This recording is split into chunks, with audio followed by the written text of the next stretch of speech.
Hello, everyone, and welcome back to another episode of Rocky Recap. This one's pretty interesting. At least the episode of Rocky was today. If nothing else, for the fact that this may actually be his last appearance. Tough to be 100% sure. Tough to know how genuine he's being. There are a lot of people who will tease their departure from the airways as a way of driving some interest to the show. But he is running for office, and that has been something that has been in the air for a while now as to whether or not he would be able to continue doing the show. So it seems like maybe there have been some developments.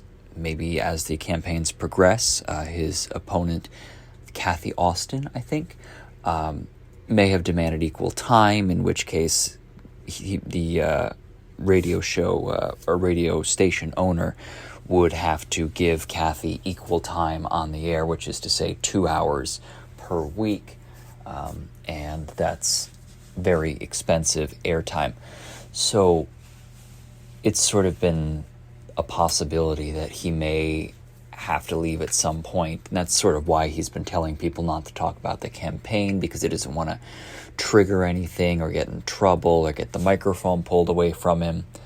And maybe, presumably there's a point in the campaign at which things heat up enough that you just can't keep being on the air.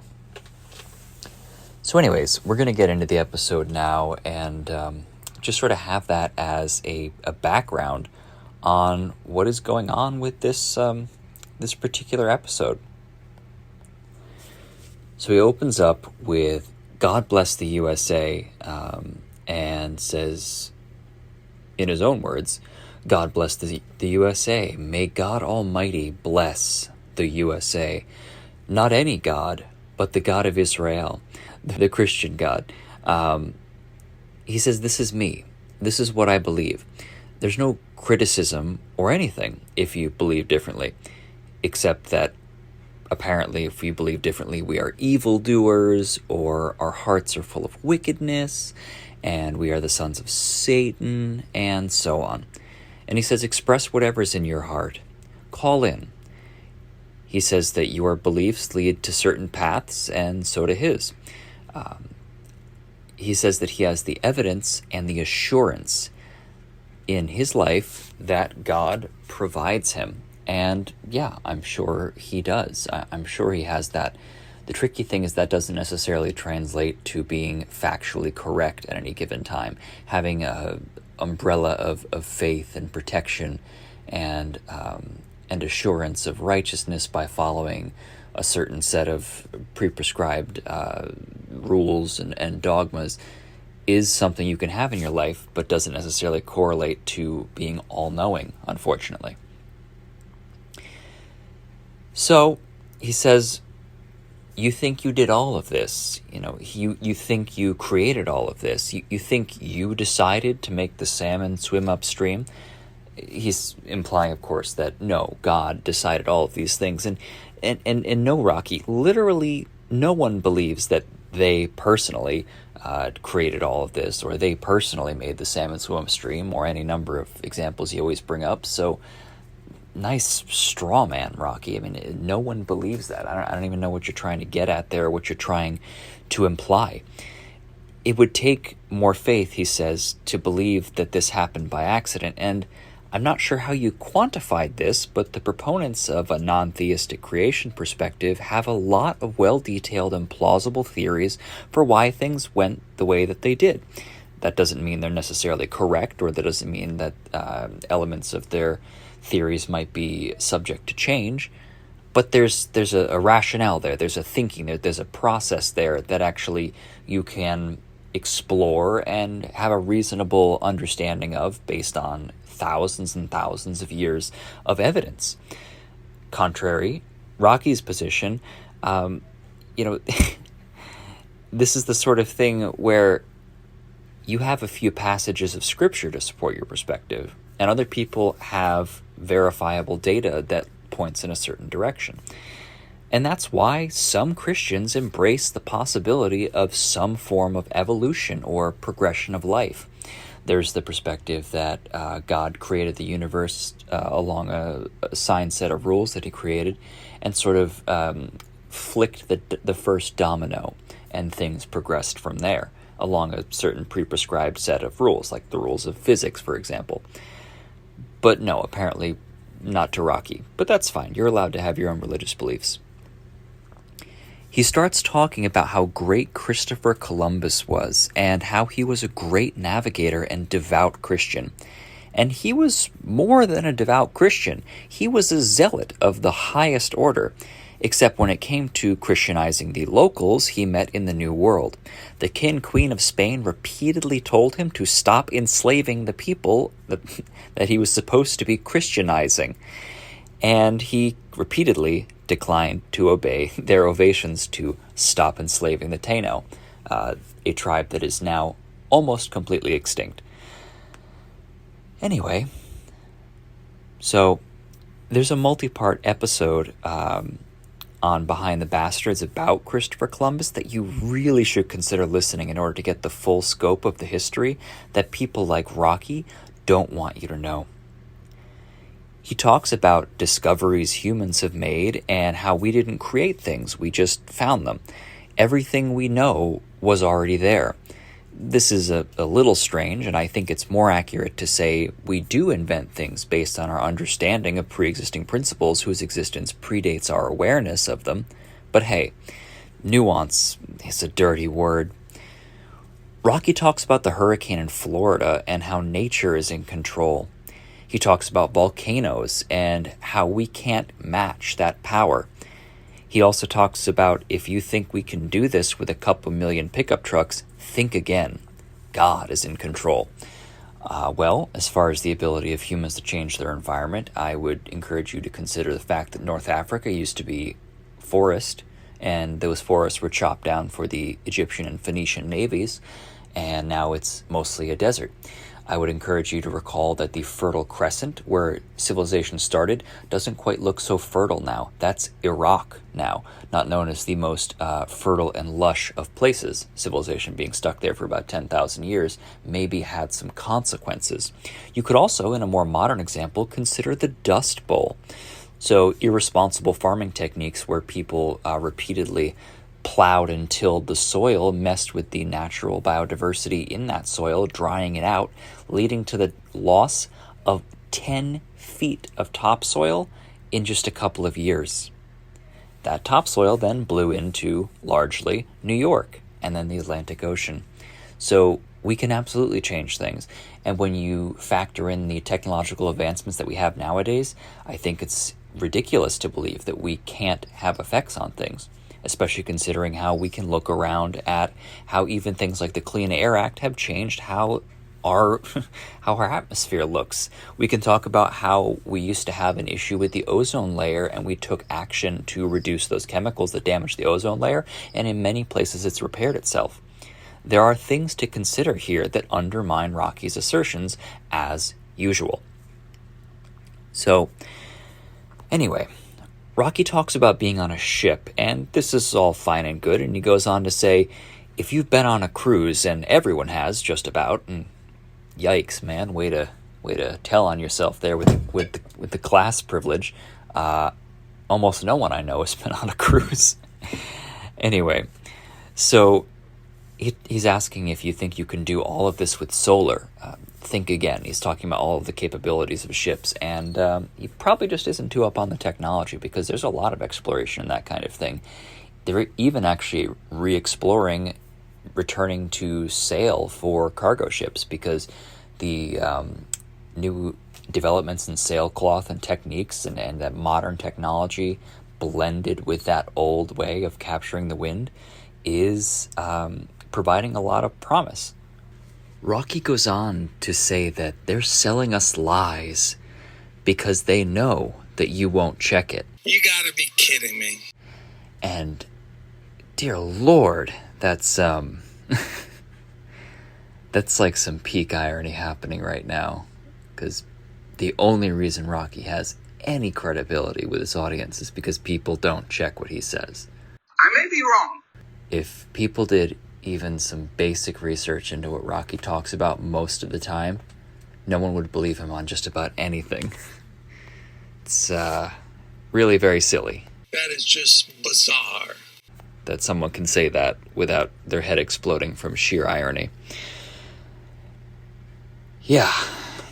So he brings up Goebbels, the old quote of say a lie enough times and it becomes the truth. And Rocky says they're like Nazis. Even though they call everyone Nazis, they do what the Nazis did, repeating a lie until you believe it. So it's sort of a jab at anti-fascists there, of course. And yeah, saying that what he considers the left is doing what Nazis do, telling a lie, and just assuming that will make it true. Sort of the cornerstone of establishment politics, which Rocky is, of course, a part. He's doing some real serious projection here. He then goes on to talk about how Mussolini was hanged upside down at a gas station, and, he says maybe Mussolini was good at first because the people were starving. That is just bizarre. But then power got to his head. Mussolini took power through street violence and a fascist coup. I'm not sure which part of that was good, but really kind of telling on yourself here, Rocky. Rocky's odd relationship with the legacy of Mussolini is almost as weird as his refusal to acknowledge the grounding in worries about neo-fascism in Italy, when the head of government's party literally has the same logo as the successor party to Mussolini, founded by his supporters in 1946. Also, Mussolini's granddaughter is a city councilor in Rome with this same party. You gotta be kidding me. Clearly nothing to see here. Actually, I found out that today, October 1st, on the day of this recording, Rocky also had an appearance on my buddy Chet's show, which apparently did discuss this alleged fascist connection. I'd be very curious to hear about this, but I missed the live broadcast, and it probably won't be up until Monday or so. I'll probably either call in to Lee or release some kind of an audio response to whatever Rocky puts out if it warrants a response. So we'll cross that bridge when we get there. Then Rocky asks, is it possible that our mothers and grandmothers are worried about freezing? Is it even conceivable that our leaders don't care about us? Yes, Rocky. Duh, it is conceivable that our leaders don't care about us. They're rip-offs. Leaders have not cared about their people since the advent of leaders. It's not new. He says enough is enough, and please, go vote. Rocky says he's convinced that a large turnout will result in a victory for his side. He ignores, of course, the literal centuries of voter manipulation from the right. And I'm not talking about voter ID here. I'm talking about literacy tests, poll taxes, voter intimidation, gerrymandering, not making election days holidays so poor folks have to choose between income and voting, poorer areas having far longer wait times than richer areas, and many, many other things. And of course, before you say Southern Democrats, I said the right, not a particular party. Parties can change over time in their character and location on the political spectrum.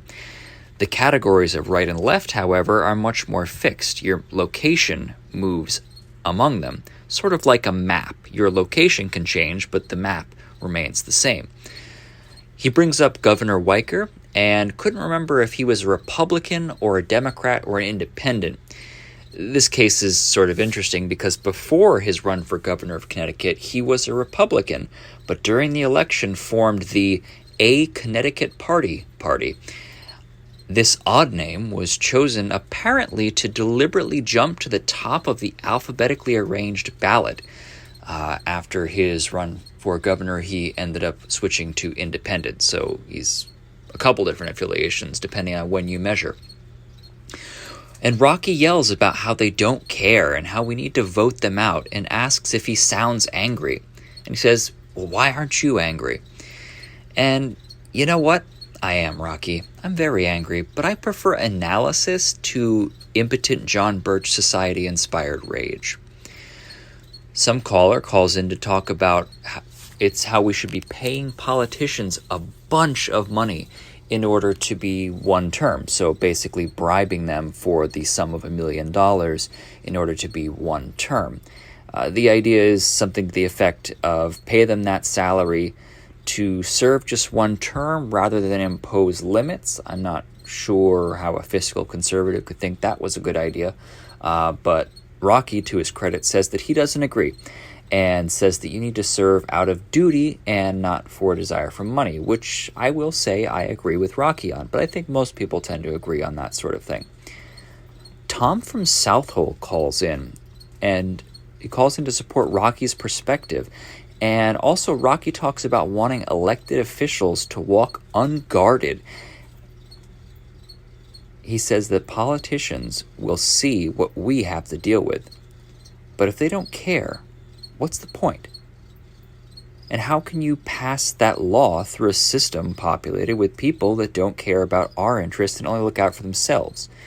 It just sort of seems like posturing into the wind with no chance of anything actually ever happening if you take his perspective seriously. Anyway, Brian calls in about wanting to do a giveaway of a book called How to Kill 11 Million People if they can identify this passage. It's the preamble to the Constitution. And he literally says it at the end, because of course at the end it says this Constitution of the United States of America, and I'm thinking of the Schoolhouse Rock song here, but the word Constitution is literally in the preamble of the Constitution at the very end, and he reads the entirety of it, including that end line there. And that's a little goofy. The book title, however, piqued my interest, and after reading the description on Amazon, I thought I would share it with you. How do you get away with the murder of 11 million people? The answer is simple and disturbing. You lie to them. Learn how you can become informed, passionate citizen who demands honesty and integrity from your leaders. In this nonpartisan New York Times best-selling book, Andy Andrews emphasizes that seeking and discerning the truth is of critical importance, and that believing lies is the most dangerous thing you can do. You'll be challenged to become a more careful student of the past, seeking accurate and factual accounts that illuminate the choices our world faces now. By considering the Nazi German regime was able to carry out over 11 million institutional killings between 1933 and 1945, Andrews advocates an informed population that demands honesty and integrity from its leaders and from each other. This short, thought-provoking book poses questions like, what happens in a society in which truth is absent? How are we supposed to tell the difference between the good guys and the bad guys? How does the answer to this question affect our country, our families, our faith, and our values? Does it matter that millions of ordinary citizens aren't participating in the decisions that shape the future of our country? Which is more dangerous, politicians with ill intent or the too trusting population that allows such people to lead them? This is a wake-up call. We must become informed, passionate citizens or suffer the consequences of our own ignorance and apathy. We can no longer measure a leader's worth by the yardsticks provided by the left or the right. Instead, we must use an unchanging standard, the pure, unvarnished truth. And man, that's certainly interesting. Maybe Rocky could be moved to consider some of those points. So some guy calls in about fossil fuels and how dinosaurs or the fossil fuels that dinosaurs come from, are down, in some cases, up to 5,000 feet. And he asks how we've gained so much height. I guess he asked a friend of his that, trying to sort of provoke him to understand a different perspective. And apparently his friend, without a second's thought, replied, "Oh, garbage." So that's not correct. So it seems like we have a conversation where two silly people are involved. But apparently this main guy doesn't know how tectonic plates work, and also doesn't know how soil accumulation works either. Talking about how trees will grow and drop leaves, and new plants will go in the soil that is created by those dropped leaves, and that will drop more leaves, and so on, times literally billions of years. And you can start to have a tremendous accumulation of biomass. Or the fact that we are showered with 40,000 metric tons of space debris per year, or around 110 metric tons per day. But he says the Earth is alive and making more fossil fuels. And fossil fuels, he says, is not an appropriate name. He thinks it's something. He thinks it's not something that was just made once. And yes, on this he is correct. Fossil fuels is a reflection of the amount of time it takes for this natural process to occur. This is decaying organic matter, and by the time some of it has become oil, it is believed that pretty much everything else would become a fossil otherwise. It's a reflection of time. And it's made constantly, but the rate of consumption here is the issue. Oil used to be visible on the surface of the earth, and mining it in people's backyards was once common. Now we are having to explore ever more remote places because our burn rate is exponentially accelerating. And so while new oil is being made, it's not remotely enough to meet our speed of consumption. So it's functionally a non-renewable resource in context. You can also look to the Alberta tar sands operation, where they're artificially aging a oil precursor to make oil. And this sort of reflects the desperation of how we are consuming a resource faster than it is naturally being created. They have to use so much energy to artificially age this bitumen into oil that the return rate is 1 barrel input, 2 barrels output. That's not a good rate of return, especially when you used to be able to just pump the stuff out of the ground. Rocky brings up this contest from earlier and reads the preamble in its entirety, again including the word Constitution. And Rocky goes on to say, they hate the Constitution, and they are conniving, and they don't believe in God, and their hearts are wicked. Remember what I was saying earlier when he said he respects other people's perspectives? Not so much. He says, call in. Have them call in. And he says how much they hate our rights. Well, so much for respecting disagreements. And I can't help but think he's still talking about me here to some extent. And all of what I've said around the Constitution is, I'll get into it in a second. He says, call in and say you hate the Constitution. And no thanks, Rocky. I don't hate the Constitution. I made my views very clear on the Constitution. I think it's a good effort, but it doesn't go far enough to protect us. I think we don't need less rights. I think we need more rights. So saying I hate our rights and I hate our Constitution is just another straw man, because Rocky can't be bothered to actually engage with someone on their actual points. He needs to create a fake version of them to attack so he can sound credible, because he isn't credible. Anyway, Rocky says that our mutual friend Chet has the dentist playing the Rocky radio show in the office. I guess he's having an appointment at the time of the show. And plugs Chet's show on Freedom on Deck, which airs a couple of hours after Rocky, 1:30 to 3, on our local radio station. I'm trying to imagine a dental office that's willing to play a show that's that overtly controversial in a medical setting. But hey, it's their office. I guess they're allowed to do that.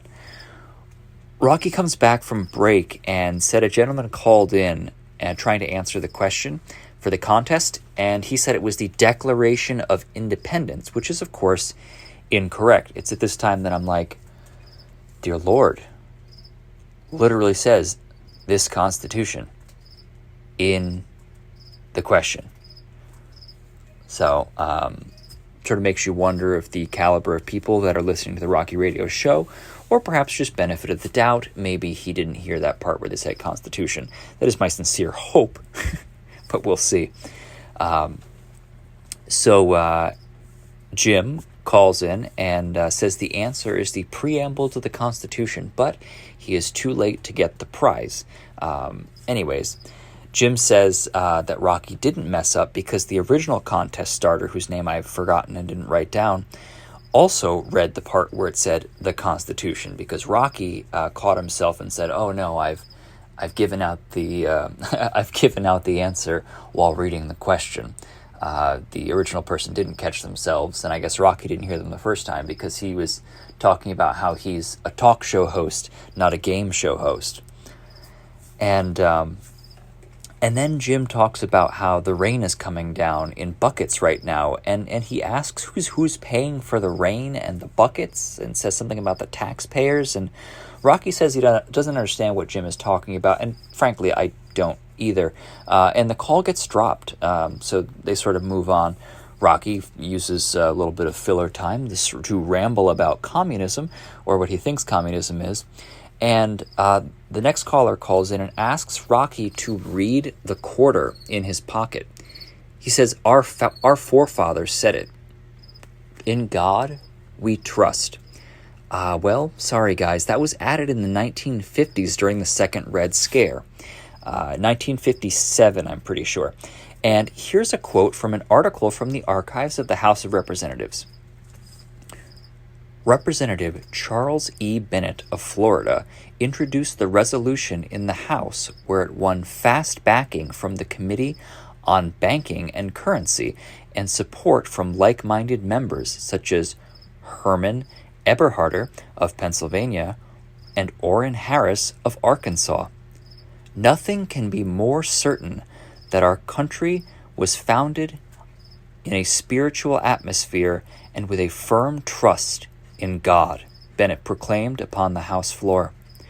While the sentiment of trusting God is universal and timeless, these particular 4 words, in God we trust, are indigenous to our country. Yikes. Furthermore, Bennett invoked the Cold War struggle in arguing for the measure. In these days, when the imperialistic and materialistic communism seeks to attack and destroy freedom, we should continually look for ways to strengthen the foundations of our freedom. It's another classic case of projection here to call communism imperialistic and materialistic. Like, that's some galaxy brain level projection. Imperialism is a concept that was literally theorized as a form of capitalism, I'm pretty sure by Lenin. And materialism? Do we even need to get into that? Go look at a Walmart or watch your TV for 10 minutes and see who's the materialistic one, at least comparatively speaking. Somebody has to be accountable for what they say. Sam from Westerly calls in, and I'm sitting here wondering if he's going to bring up the protocols of the Elders of Zion again. But it's a little bit less overt today. He does say that the coins say in God we trust, and so do the bills. And he says, what's on the back of the $1 bill? I don't remember the Latin phrase, Novus Oro Seclorum, something like that. And he says it's New World Order. So he starts talking about the Illuminati and the All-Seeing Eye, brings up some Rothschild stuff, just typical Sam stuff. But he doesn't bring up the protocols this time, so I guess points to him for not being quite so overt. And Rocky goes out to break and starts off this new segment with the God Bless America that he played in the last episode. And man, that guy does an absolutely fantastic job. Like, that is such an impassioned singer who really is just giving his heart into it, and there's so much talent to that guy's voice. Like, I am not a nationalist. I think it's a bit awkward to conflate nationalism with any sort of mentions of God. I think it's sort of bizarre. But just on a pure performance basis, like, that was an incredible rendition of that song, in my personal opinion.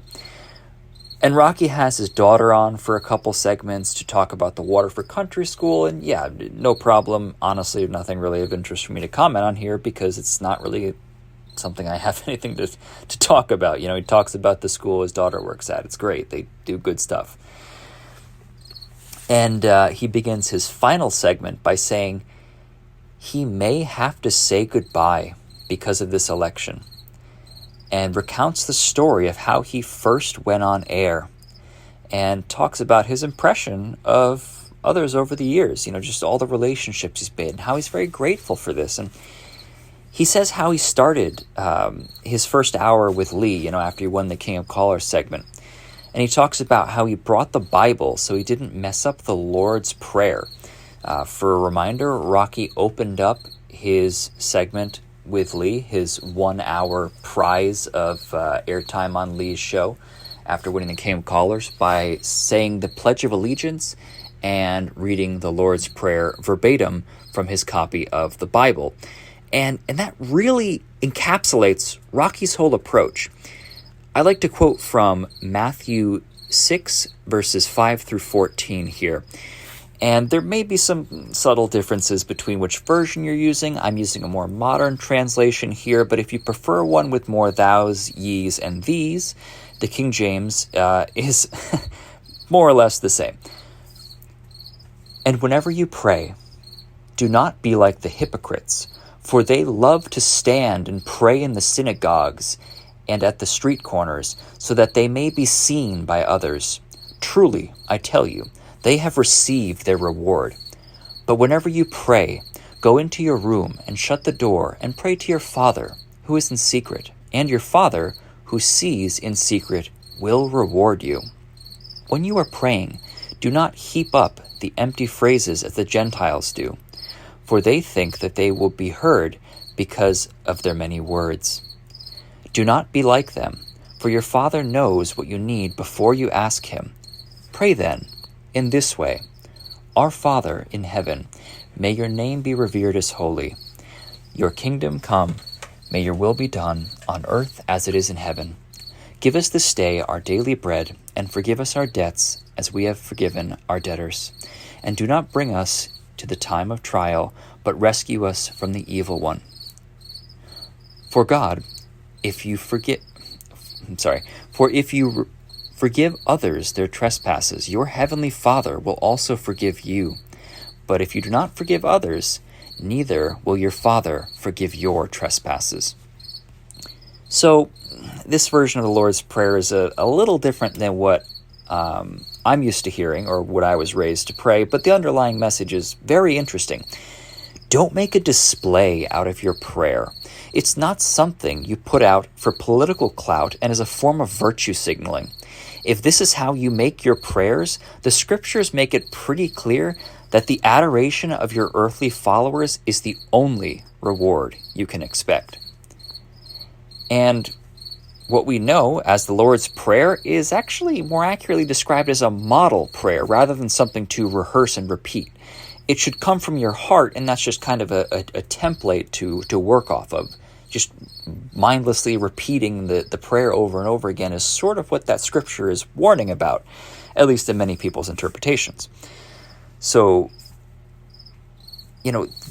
Rocky, this is what he does. He just has these virtue signaling, like saying the pledge and then talking about communism and just displaying his piety.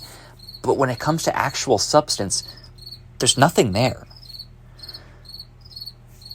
And so Rocky says he comes and speaks without notes, and sometimes he gets a date wrong, but it's not sometimes, Rocky.